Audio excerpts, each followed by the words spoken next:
All right. Welcome back. Hope everybody had a good lunch, had a chance to visit with our sponsors. We'd also, again, like to thank Encompass for the lunch. Thank Seneca Resources again for breakfast this morning. This afternoon's break is going to be sponsored by Civic Mapper, and this morning's coffee break is sponsored by Surdex. Social Hour, the legendary EnerGIS Social Hour, is again sponsored by RexTag, so I'd like to thank them.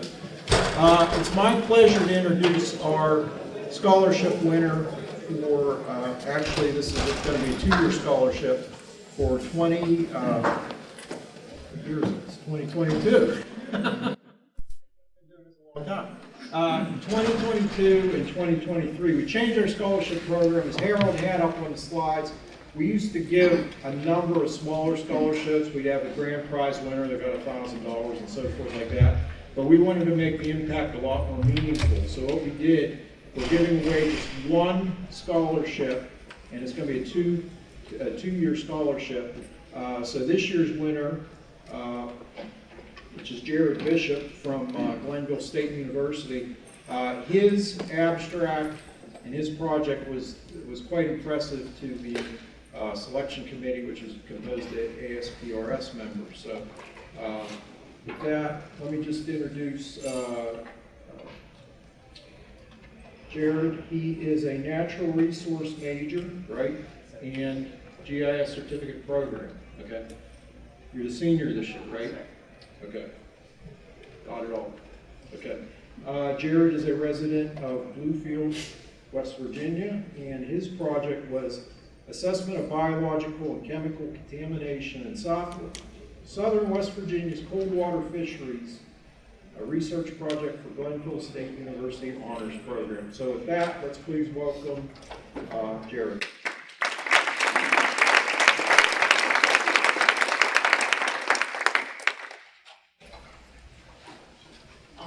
Thank you for the introduction, and again, thank y'all for the very generous reward. I do appreciate it. It's going to be good work.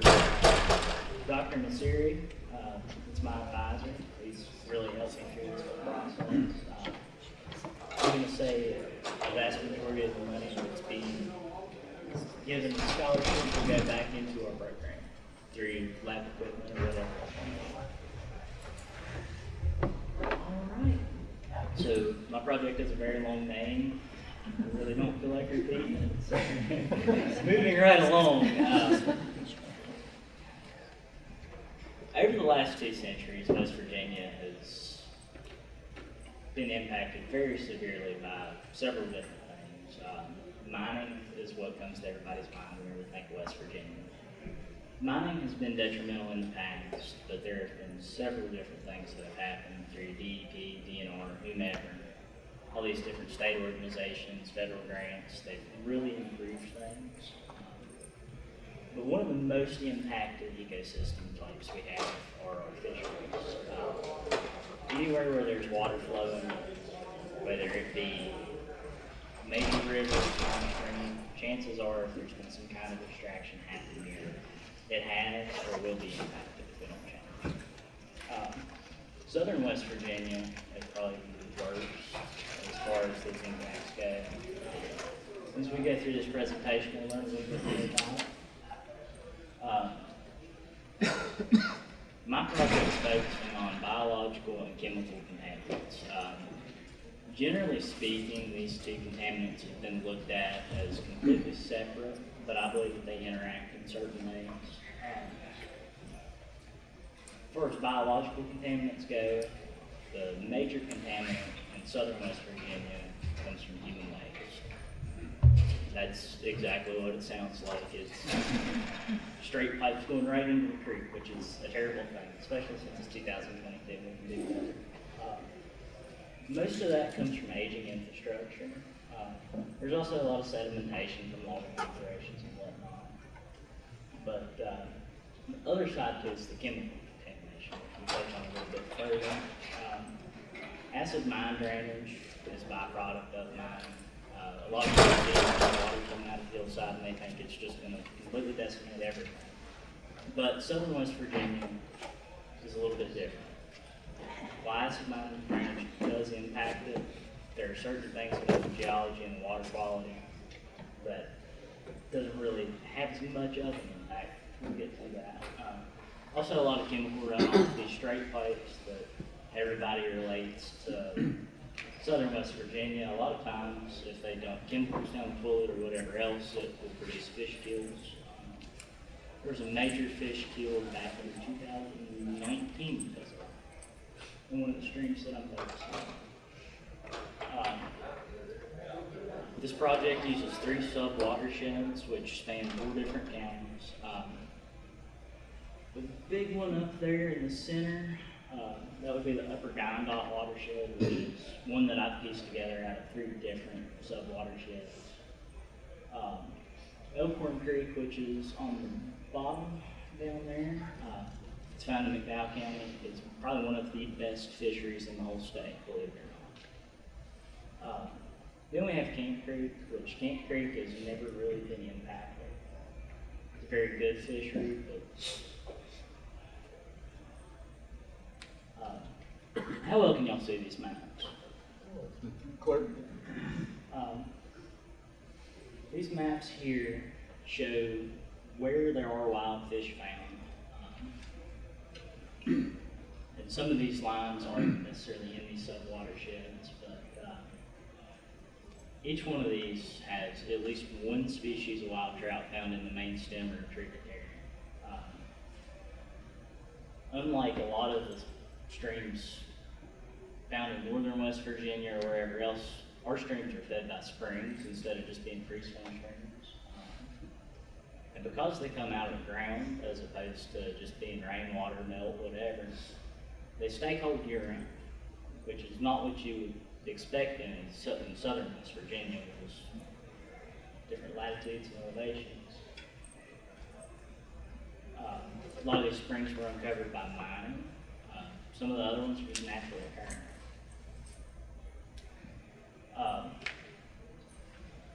What makes this area unique, as far as the geology goes, is there's the Pocahontas coal seam, which is found throughout my entire study area. That's what I'm basing it off of.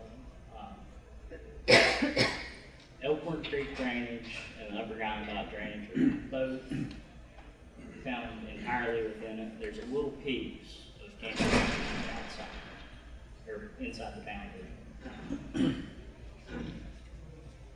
Both the Elkhorn Creek drainage and the Upper Guyandot drainage have been impacted by mining. Camp Creek has never been mined. There's no coal there. It has been logged several times, but there's no mining. The yellow lines on this map here show where there's acid mine drainage. I believe that some of the lines that are within here are not impacted any longer, and there's some places, especially on the Elkhorn Creek drainage, that are impacted now that weren't whenever this map was produced. But most of the stuff on Elkhorn drainage is fairly safe from acid mine drainage. On Camp Creek, where it's not been mined, there's no acid. For my project, back in October of 2021, I went out and collected field data, which sounds very sophisticated.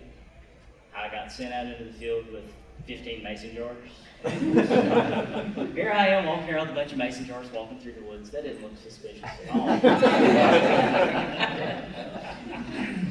But took those samples, I collected half my data in the field and all the stuff that we had to do in the lab. It took me, how long would you say, about a month?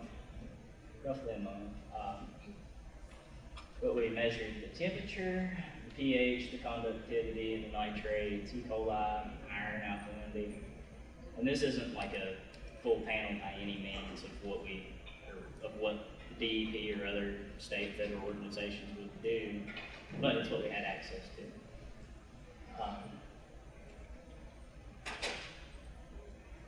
For these systems, the Upper Guyandot on average was the highest as far as temperature goes, but it has a lot more area. and it's a very much larger system. Elkhorn Creek, it was moderate at 18.18 degrees Celsius. In Camp Creek, it was much colder. The reason why it was much colder was because the Elkhorn Creek drainage and the Upper Wyandotte drainage are very much urbanized. There's a lot of channelization, not a whole lot of tree cover. Camp Creek, on the other hand, is in a state forest. It's not really been impacted all that bad. Most of it stays consistent with cold year-round. Again, looking at nitrate levels, you have a very similar thing going on. The Upper Wyandotte, very little nitrate, so that means very little photosynthetic activity. Elkhorn Creek has a little bit more, a lot more nutrients going into it. Camp Creek, again, where it's in the state forest and it's been protected, there is a lot more nitrate in the system. This is where things get interesting, in my opinion. Earlier I touched on acid mine drainage not having much of an impact, at least in small quantities.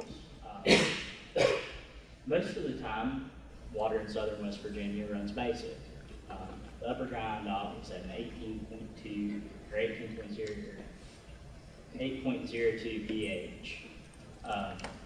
Elkhorn Creek is a little bit more basic, and Camp Creek, despite it being protected in a state forest, a little bit more acidic, but all are still basic. Same with alkalinity. Of course, alkalinity and pH are very much related. Alkalinity is just your buffering capacity of the water. Elkhorn Creek, which probably should have been wiped out by acid mine drainage a long time ago from the buffer, a lot of the A&D going into it. The Upper Wyandotte, not to the same extent, but it has a few tributaries that have been wiped out due to A&D.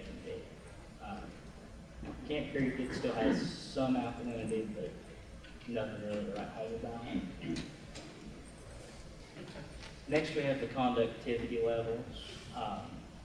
The Upper Wyandotte and Elkhorn both have really, really high conductivity. Prior to this year, most of the tributaries, nobody knew if they had trout or not, because whenever they would go out and do fish surveys, they have to use electric fishing equipment. And if conductivity is too high, all that electricity would just dissipate. Now technology's improved and they've went and reinvestigated a lot of these places, but still going to be probably another 2 years before they know for sure. Iron levels, very little iron in any of these systems, which was very surprising for me. Camp Creek had more iron just due to the soil, but two places with active mining, you would think they'd have more iron in the water. They don't. This is quite possibly the most disturbing part of this whole project, especially since I've been fishing and swimming in these places for a very long time. These are E. coli coliform levels. This is where I started to change my thoughts on what impacts the water quality so much in the area. Initially I thought, oh, there's mining everywhere. That's going to be what hurts everything. Based on what I found, the E. coli coliform is probably more of a concern.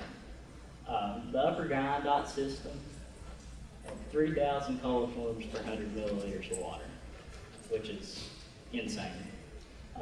Elkhorn Creek had 11,000 coliforms per 100 milliliters of water. Camp Creek had 1,000. Most of the E. coli bacteria getting into Camp Creek is from agriculture on top of the mountain.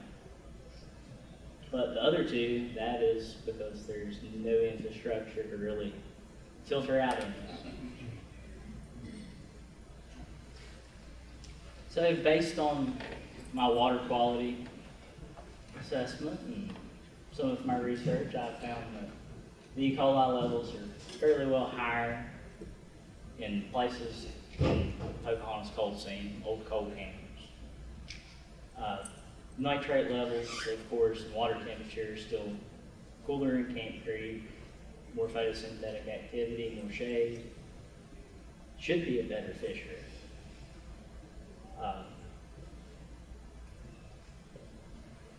Which has brought me to where I'm at now with my research. My project's not complete yet. Hopefully it'll be complete by April, but I plan on setting up an experiment using these 3 streams reproduced under simulated laboratory conditions. I'm going to raise fish. The upper Guyandotte system is going to serve as our moderate crude. It's moderately impacted in comparison to everything else around it. Elkhorn Creek is going to be the highest contaminant load for our study.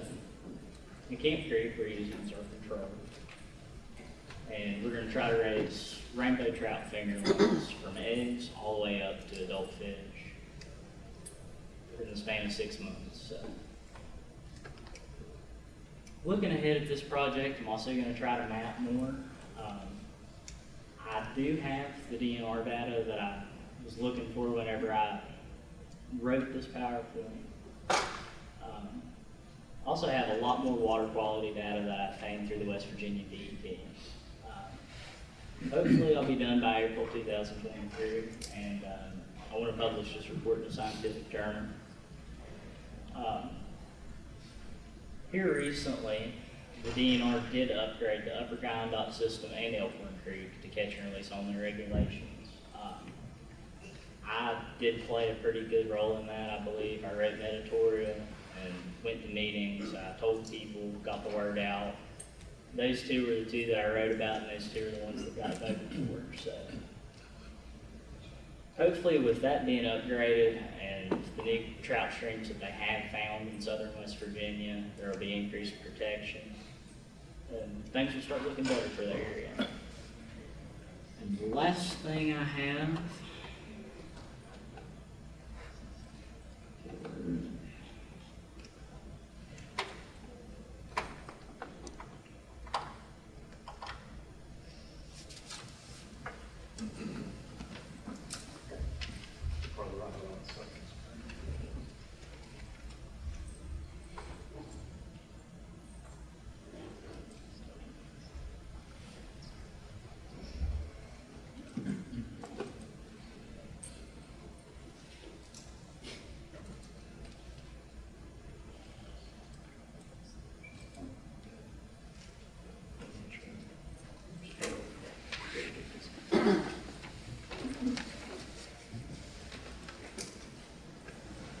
It looks really good. Very impressive. No, I'm having technical difficulties getting. Can you exit out the presenter view and then? Oh, that's probably it. Close. You're done with all your slides. Close that.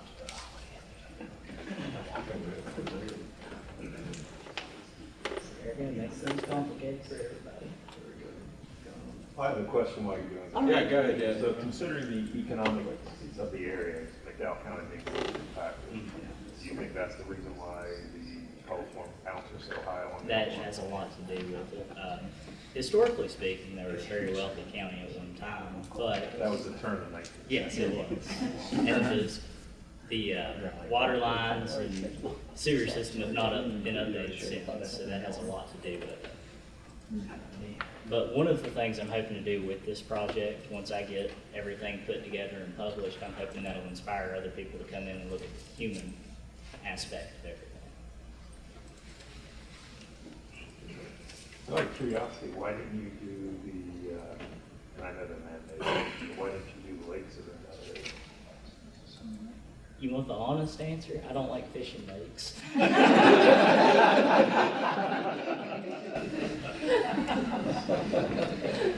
Where will you raise the fish? Is that something that your university has access to and that they have like a program in? We don't have a program in it. I'm actually using quite a bit of scholarship money that I'm getting from here to buy tanks and coolers and everything to raise the fish in our lab. Well, I'm sorry, I can't get it up due to our AV system, but I'll circulate the link. And if you want to explain what it is. I have a map that I didn't know anything about the web maps and the web apps and all that good stuff. I didn't know that was an option. I got bored about 2 months ago one night, and I was like, let's do all this stuff on one of these and see what happens. So I have a web map showing, I don't know if y'all remember the little clip of the map that I had that had all the different crazy colored lines and stuff on it. It's that map plus the same data for Virginia. And the Virginia data set's a lot better than West Virginia's. It'll show what species of fish are found within the area. And West Virginia, it's coming directly from the DNR. And their data is pretty good, but it hasn't been updated since 2020. Oh yeah, and I have all the places traveling limited to put fingerprints for the last 10 years in West Virginia and Virginia. So. One other question in regards to the catch and release orders.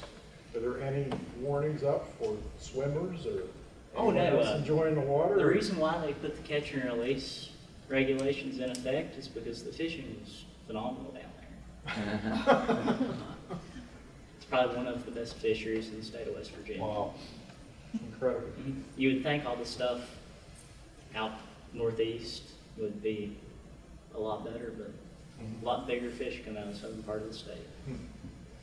Yes. So you're basically saying that the acid mine drainage didn't have the kind of effect on pH that you thought. Yes. So why do you think that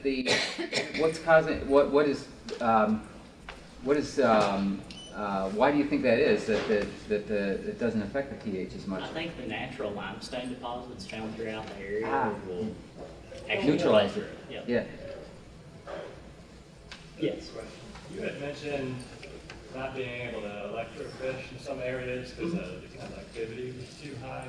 Yes. So that would indicate like a lot of dissolved solids. Is there something you mentioned, like checking for like sedimentation? Is that something you looked at? I have looked at sedimentation and surfed it in the past. There are a lot of solids suspended in the water standing. So would the flow rate be something you looked at too? Like would that have an effect on how many dissolved solids would be in that? The flow rate, the higher the flow rate typically, the more it gets pushed down the system quicker.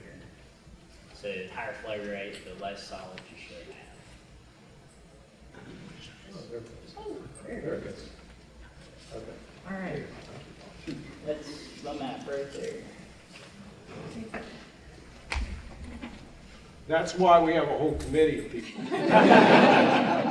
I was in charge of name tags and signs. But now,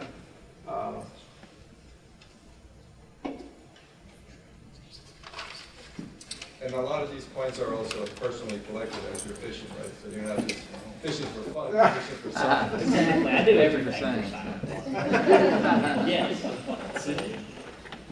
Yeah, like are there any acid A&D mitigation projects? There are several mitigation projects going on right now as we speak. I don't have a map of that yet because I don't have the data, but once I get more research done, I'll probably put another map together showing reclaim sites, mitigation sites. So if you notice like a downstream effect from those sites? One thing I found, the further down the system you go, it actually gets cleaner. So they're mitigating somewhere in the middle. I've not pushed into the major rivers where there aren't trout yet, but if I do end up carrying this project to grad school, that's something I'll investigate for sure. Just to jump in on that question, a lot of sites, they'll just do passive mitigation, so they'll just dump, lime on the banks, just so whenever the water goes up and down, it'll clean it out and, take the pH down some. That's just, they'll just pick random spots and do passive mitigation that way too, so it's not obvious to have a tank or a silo set up. thank you so much.